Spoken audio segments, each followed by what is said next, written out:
Madame, Messieurs, bonjour, bienvenue dans Débattez-vous. Écologistes face aux chasseurs, quels sont les meilleurs défenseurs de l'environnement? Et oui, ce titre, il peut cliver, c'est peut-être pas la réalité, peut-être que nos invités vont me surprendre, vous surprendre, car ils aiment leur territoire. Ils n'ont peut-être pas forcément les mêmes idées. En tout cas, on va voir ça pendant 26 minutes. Moi, je regrette que LPO, la Ligue pour les oiseaux et la FRAPNA, n'ait pas souhaité venir sur ce plateau. Ils ont eu peur de ce titre, ils me l'ont dit clairement au téléphone. Et pourtant, leur place était bien ici pour défendre leurs convictions. Donc, ils ne sont pas là, tant pis pour eux. Mais en tout cas, merci à nos invités d'être avec nous. Tout d'abord, je vais remercier André Munier, président de la Fédération des chasseurs de la Haute-Savoie. Monsieur Fabrice Pankouk, qui est à vos côtés, qui est conseiller régional Auvergne-Rhône-Alpes, également maire de Moutier. Vous êtes élu républicain. Fabienne Grébert, vous êtes conseillère régionale, actuellement en poste, écologiste et solidaire d'Auvergne-Rhône-Alpes. Alors, ce titre, évidemment, il est un petit peu clivant, mais il y a quelques jours, une décision, un rapport présenté par le maire de Caluire, Philippe Meunier, a posé quelques petites questions. Les aides concernant la chasse ont été multipliées, en tout cas largement agrandies. Par contre, les aides aux associations protectrices de l'environnement n'ont pas subi le même sort. Fabienne Grébert, vous êtes d'accord ou pas avec ce rapport Meunier? Bon, vous imaginez bien la réponse que je vais vous faire. Ah ben dites-la. Bon, non, on n'a pas voté pour ce rapport et je vais vous expliquer pourquoi. Alors d'abord, je pense que c'est notre responsabilité d'élus politiques de ne pas cliver, surtout dans des périodes de tension telles qu'on les vit en ce moment. On a tout intérêt à ne pas inciter à la haine, à l'opposition frontale des Français les uns contre les autres. En fait, la photo de Laurent Wauquiez, c'était ce rapport qui est passé il y a quelques jours. C'est une responsabilité politique importante que nous avons tous, que nous soyons élus de la Couverture du majorité. Dauphiné libéré il y a quelques jours, les chasseurs récupèrent 3 millions d'euros. Vous en pensez quoi, Fabienne? Moi, ce que j'en pense, c'est que la façon dont a été présenté ce rapport par M. Meunier, c'était un esprit revanchard. C'était l'idée de rétablir, soi-disant, un équilibre. Nous, on n'a rien contre les chasseurs. Et d'ailleurs, il y avait une convention avec la région l'an dernier qui associait jusqu'en 2017 la Fédération régionale de la chasse, la Ligue pour la protection des oiseaux et la FRAPNA. Et la Fédération de chasse avait quand même un montant de plus de 180 000 euros qui lui était dédié dans cette convention. Donc à moins que la Fédération de chasse ait des problèmes avec les écologistes, mais sinon, les choses fonctionnaient bien et fonctionnaient en harmonie. 3 millions pour vous, André Meunier. Bon, là, c'est plutôt une bonne nouvelle, j'imagine. Oui, non, moi, ce que je voudrais déjà dire, c'est qu'il ne faut pas opposer les chasseurs aux protecteurs de la nature, parce que nous sommes tous des protecteurs de la nature, ici, ce soir, je pense. 3 millions d'euros. Je veux dire que ces dernières années, nous n'avions pratiquement aucune subvention. Ah, si, il y avait quand même quasiment 200 000 euros. Quand on parle de 200 000 euros, c'était 200 000 euros au niveau de la région Rhône-Alpes, ce n'était pas au niveau du département. Donc 200 000 euros au niveau de la région Rhône-Alpes, excusez-moi, c'était rien, et ça durait depuis de nombreuses années. Ces 3 millions d'euros sont le résultat de quoi? D'un travail profond des chasseurs de la région Rhône-Alpes, qui ont travaillé sur des dossiers sérieux, qui ont présenté ces dossiers à la région, qui a voté. Donc on s'est engagé aussi à réaliser un certain nombre de dossiers dans les 3 ans qui viennent. Pour vous, Fabienne Grébert, c'est le feu du prince, la décision de Laurent Wauquiez et de M. Meunier? Alors, par rapport à ce que vient de dire monsieur, moi j'ai une première remarque. D'abord, il y a un office national de la faune sauvage et de la chasse qui est doté de 120 millions d'euros de budget et qui fait un certain nombre d'actions qui sont déjà prévues dans cette convention. Donc quand Laurent Wauquiez se pose en chantre de la réduction des budgets, des finances publiques et d'une bonne maîtrise des finances publiques, moi je demande à voir, parce qu'on va financer 2 fois des mêmes actions. 2, il y a une taxe parafiscale dont bénéficient les chasseurs. C'est un budget de l'État qui est donné. Répondez, M. Or que là, Attendez, les associations environnementales ne bénéficient pas de ces L'Office aspects-là. national de la chasse et de la faune sauvage est financé pour 70 millions par les chasseurs. Oui, et Sur le leur reste taxe par l'État. synergétique. Pour leur taxe synergétique. Et le reste Et par quel l'État. avantage parafiscaux avons-nous? Eh bien, vous avez une taxe parafiscale Lesquelles? qui, Non, qui, lesquelles? mais Non, qui mais est lesquelles? prévue, qui est prévue dans le droit, Lesquelles? dans le droit rural. Et Monsieur, écoutez, l'Office ouvrez la- national de la chasse organise des actions très nationales. Et au niveau de chaque région, si vous voulez, il y a des actions qui sont déployées au niveau de la région, au niveau de chaque fédération départementale. Bon. Ne mélangeons pas tout. en tout cas, Ne mélangeons pas tout. On Quel mélange- était votre niveau, madame, de subvention que vous aviez les années précédentes de par la région. Mais attendez, Donnez-moi le chiffre. Non, mais Donnez-moi le chiffre. attendez, je ne vous parle pas là de la région. Et moi, je vous dis. Si, on est sur la Attendez. région, là. On est sur la région. On est sur la région, mais on est surtout sur une politique environnementale, monsieur. Oui. Donc, à un moment donné, mettre dans les politiques environnementales des actions de communication ou des actions de promotion de la chasse, ce n'est pas le rôle d'une politique Mais environnementale. Mais les Et dossiers que nous avons aujourd'hui, déposés à la région ne sont pas des actions de communication. mais si, je peux bien vous sûr donner que la si. liste. Hein. Mais attendez, je l'ai là, Je peux la vous liste. donner la liste. Vous voulez que je vous lise Je peux vous donner la liste, 60 000 madame. euros. Création, les 60 000 contributions à la euros. création Alors, d'observatoires environnementaux. Non, mais attendez. Diagnostics environnementaux, contribution à la sauvegarde des espèces sensibles. Vous En tout cas, sélectionnez, quoi qu'il en vous soit, sélectionnez vous ce avez que vous mélangeons voulez. pas tout. Qui a été Ne Mais mélangeons si, pas bien tout. sûr que profondément augmenté. On va donner la parole à la majorité, en l'occurrence Voilà. à celle de Laurent Wauquiez, Fabrice Pankow, vous êtes en plus élu spécial à la montagne aux côtés de Gilles Chabert. Passer de 200 000 à 3 millions, c'est pas une petite augmentation. Alors, il faut remettre les choses dans leur contexte. Tout d'abord, on ne passe pas de 200 000 à 3 millions, on passe de 200 000 à 1 million, puisqu'en réalité, on est sur un plan de 3 ans. 1 million, Oui. un peu Non, moins 200 000, globale. 200 000, un peu moins d'un million 200 000. par an. Et il faut, au regard Oui, mais le plan de est signé pour 3 l'ensemble ans, donc c'est 3 millions. de l'ensemble des politiques environnementales, remettre ça dans un contexte global. Le Non, budget c'est- 2016, c'est budget. 44 millions d'euros en faveur de l'environnement, 5 millions et demi en faveur de la biodiversité. Donc ce million, il vient s'intégrer dans ce cadre-là, et ces 3 millions viendront s'agglomérer dans cet ensemble. Alors, je pense qu'il ne faut pas opposer les uns et les autres. On entend parler de vision revancharde. On n'est pas dans ces affaires-là. Bah, Il monsieur Meunier, si. En tout cas, il y a un basculement, Il faut clairement. revenir. Oui, il Faut y a un l'assumer. basculement, mais il est totalement assumé. Il est totalement assumé. Pour se dire que les questions environnementales ne sont pas l'apanage de quelques-uns et que cette chasse et cette pêche d'ailleurs, parce qu'on parlera plus tard de la pêche, bien sûr, de la même manière qu'on a parlé de la chasse cette fois-ci avec le rapport Meunier, d'une manière générale, on sort de la stigmatisation. Nous sommes, je ne suis pas chasseur à titre personnel, et je le dis, nous sortons de cette ambiance. Vous n'êtes pas dupe, Fabrice Pankow. Laurent Wauquiez est un très bon communicant. Il sait très bien à qui il s'adresse quand il dit « les chasseurs sont mes amis ». Oui, mais nous avons d'autres amis que les chasseurs dans Les cette écologistes région Auvergne-Rhône-Alpes. Mais bien sûr, enfin, Mais je vais non. prendre l'exemple, je regrette que la LPO ne soit pas là, je prends l'exemple de la ville de Moutier, dont je suis le maire, où nous sommes actuellement engagés dans un partenariat sur les trames vertes et bleues, avec la Ligue Protection des Oiseaux. Donc il n'y a pas d'opposition des uns à l'endroit des autres. Enfin, si, il y a eu comme une opposition Il y a- chez nous en Haute-Savoie, vous le savez très bien, sur le dossier des bouquetins du Bargy. On va envoyer quelques images derrière moi, où très clairement, il y a eu une question qui a été alimentée par l'État. Le préfet s'en est mêlé. On s'est retrouvé avec des soirées de garde dans la montagne, avec les uns et les autres qui voulaient défendre ces bouquetins. On a bien vu qu'à un moment ou un autre, plus personne ne savait qui défendait quoi, Monsieur Meunier. Alors, moi, je voudrais dire, vous abordez le dossier de bouquetin, ça me passionne énormément. Je voudrais quand même Rapidement, rappeler, s'il vous je plaît. voudrais rappeler déjà qu'en 2006, nous avions déposé, nous chasseurs, un dossier au ministère de l'Environnement pour qu'on fasse des tirs sélectifs pour éviter qu'il y ait une surabondance sur certains massifs. Et on a, l'année dernière, déposé un dossier au ministère, une étude scientifique d'un master qui a travaillé à la Fédération pendant 18 mois, qui démontre effectivement, on a eu même une parution scientifique, qui démontre nettement que lorsqu'on dépasse une certaine densité sur un massif, il y a risque d'épidémie. Ils peuvent devenir malades parce qu'il y en a Absolument, trop. ça a été démontré. Ce qui Comme il y a m'étonne le même problème aujourd'hui, sur les sangliers, comme il y a le même ce problème qui sur plein m'étonne d'autres aujourd'hui, espèces. quand on sait les conséquences d'une maladie contre la brucellose, c'est qu'on reporte indéfiniment des mesures qui devraient être prises. Ça, on le sait. Et sur le Bargy, actuellement, il est vrai qu'il y a encore à peu près 250 bouquetins, dont une grande majorité est atteinte de la brucellose. On sait pertinemment qu'il y a une transmission par les voies sexuelles, si vous voulez, et que sans passer sur ce massif par une éradication, quitte à réintroduire dans 2 ans, on s'expose demain à ce qu'un troupeau domestique soit atteint, ou même une personne humaine. Fabien Greber, qu'en pensez-vous? C'est vrai que ce sont aussi des bonnes sentinelles de l'environnement. Ils sont ces chasseurs dans la montagne, ils voient ce qui s'y passe. C'est vrai que sur l'ancienne mandature de Jean-Jacques Kéran, ils n'étaient pas forcément tant écoutés que ça, les chasseurs.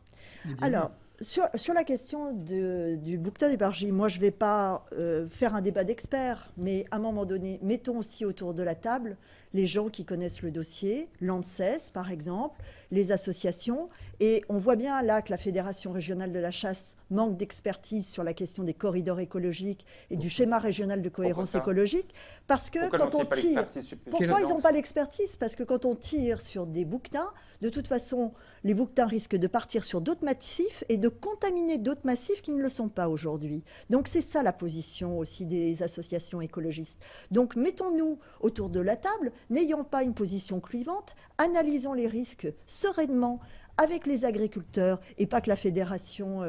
pas uniquement la Chambre régionale de l'agriculture, mais aussi d'autres acteurs comme la Confédération paysanne qui n'ont jamais été conviés à une seule réunion, et retravaillons ensemble ce dossier.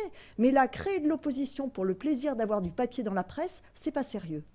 Monsieur Meunier, moi, je crois que c'est surtout pas sérieux d'analyser les conséquences d'une telle maladie qui est sur ce massif. Et quand vous parlez de discuter avec les agriculteurs, quels sont ceux qui sont le mieux placés que ceux qui habitent et qui exploitent sur le massif? Il n'y en a pas d'autres. Oui, Nous n'allons pas chercher midi à 14h. Oui. Moi, j'ai discuté, si vous voulez, avec le directeur du ministère de l'Environnement écologique, etc.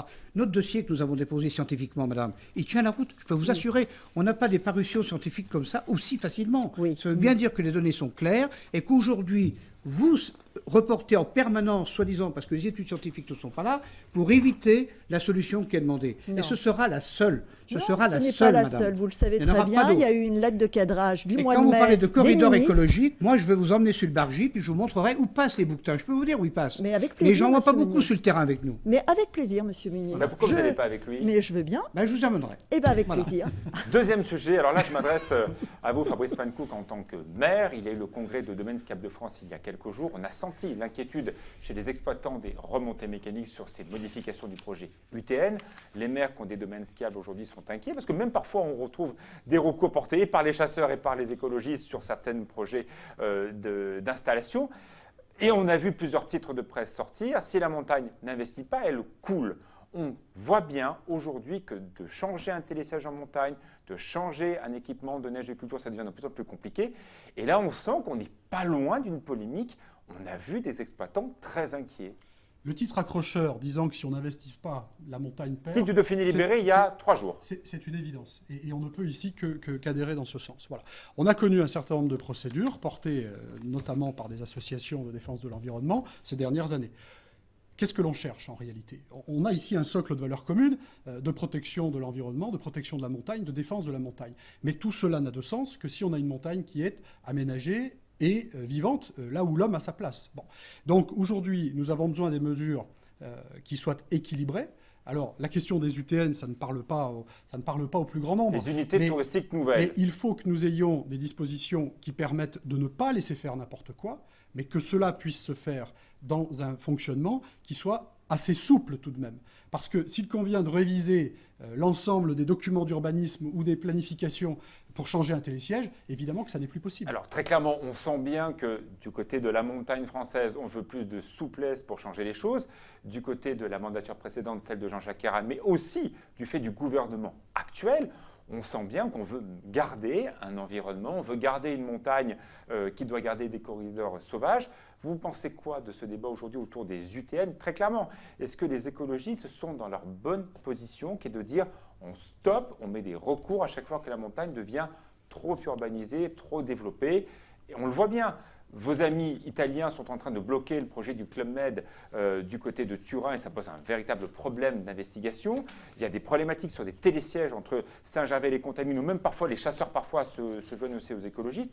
On sent bien qu'aujourd'hui, dès qu'il y a un projet de création de valeur en montagne et là, eh ben, les écologistes disent « nous, on n'est pas d'accord ».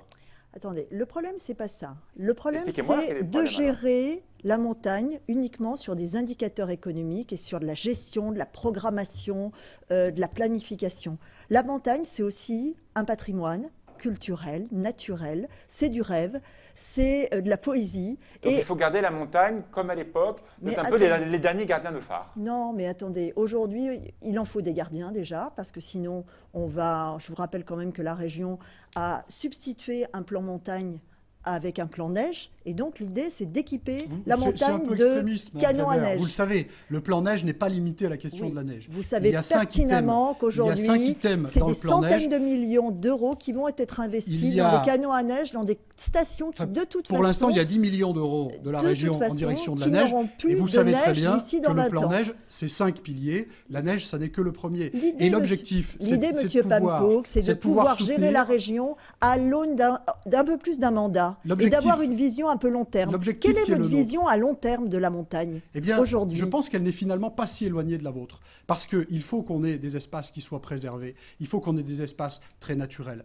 Mais on sait aussi qu'on a des îlots aménagés dans nos montagnes et qu'aujourd'hui, cela génère de l'emploi, cela génère de l'économie et une vraie vie à la montagne. Il est de notre devoir, vous êtes élus, nous le sommes tous les deux, nous sommes tous les trois, il est de notre devoir de préparer aussi cette montagne à affronter les défis de demain. J'étais aux 10e assises. Ce n'est pas uniquement la neige, c'est du tourisme 4 saisons, c'est le développement de produits culturels. J'étais aux 10e assises de la montagne la semaine dernière à Bragança au Portugal dans le cadre d'Euromontana, qui est une association dont notre région est membre. Et je la représentais à cette occasion.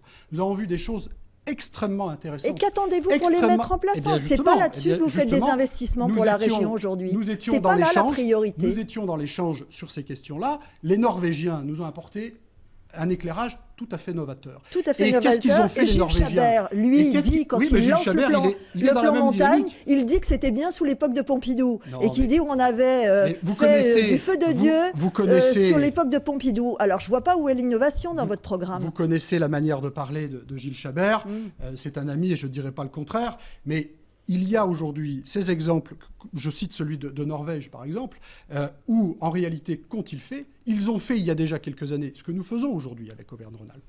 Et ils ont décliné parallèlement à tout cela un certain nombre de dispositifs qui leur permettent aujourd'hui de faire cohabiter stations dans des espaces préservés et d'être labellisés stations durables et tourisme durable, avec 2 vraies saisons, un travail sur les ailes de saison, 4 saisons, 4 saisons, 4 saisons, 2 saisons élargies. Aujourd'hui, vous avez coupé les vivres. Vous avez coupé les vivres à Mountain Wilderness, par exemple, association de protection de la montagne, et aujourd'hui, ces gens-là font des millions de vues sur Facebook, sur Twitter, avec leur plaidoyer, et expliquent aussi... la politique, c'est uniquement celui qui parle le plus sur Facebook, ça n'existe pas. Expliquent aussi la façon dont ils voient la montagne dans leurs associations. Mais aujourd'hui, vous coupez les vivres à ce type d'acteurs. Et eux étaient des acteurs importants pour la région Auvergne-Rhône-Alpes. Et aujourd'hui, vous leur avez coupé les vivres. Ils en sont, et je travaille avec eux dans le cadre de la commission des sites, par exemple. Oui. Donc il n'y a pas d'opposition. Après, il y a une manière différente. Ils n'ont pas les moyens de travailler si vous leur coupez les vivres. Il y a un changement de majorité. La manière qu'on a d'appréhender l'environnement... Donc vous assumez ce basculement. Et bien sûr. En sachant quand même, Fabienne Grébert, qu'il y a eu 10 millions qui sont clairement payés par la région pour aider les stations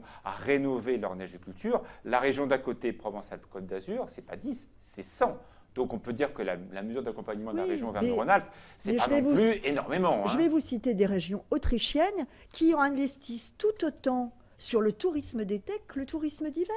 C'est pas du tout le cas aujourd'hui. Il n'y a plus rien en montagne. Mais attendez, vous savez bien, en tout cas pour l'instant. Oui, mais aujourd'hui, regardez la réalité. C'est ça, gérer une région à l'aune d'un mandat électoral. C'est qu'aujourd'hui, les enjeux, ils sont à 2030, ils sont à 2050.